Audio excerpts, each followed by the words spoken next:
Now we're going to cut out the fusible fleece that's going to be fused to the body of the stocking.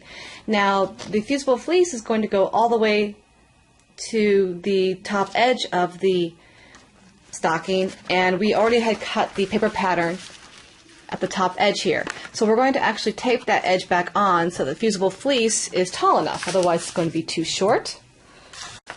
So here's the piece I had just trimmed off. I'm just going to put it right back together again.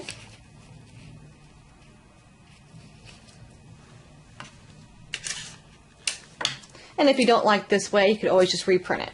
But this way saves paper and time. So there's the full size of the pattern.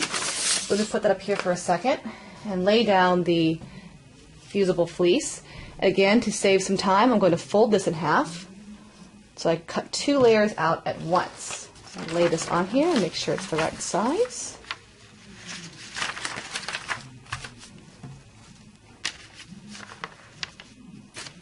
Okay.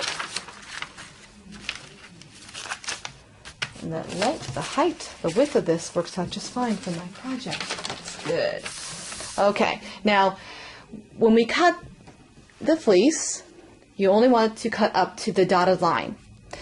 You don't want to cut all the way up to the top edge here, because again, this is going to be a seam allowance and you don't want the fleece inside the seam. It just creates a lot of bulk that you may not want. You can pin this to your fleece to hold it in place, keep it from moving around.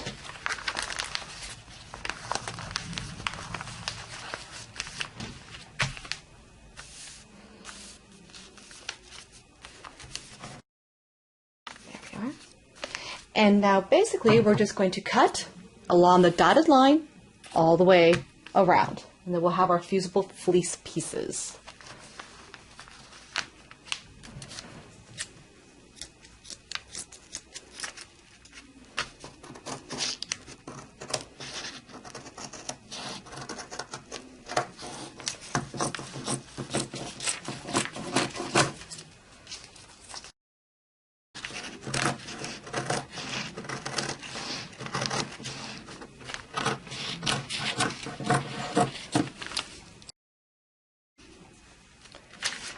And here are 2 fusible fleece pieces.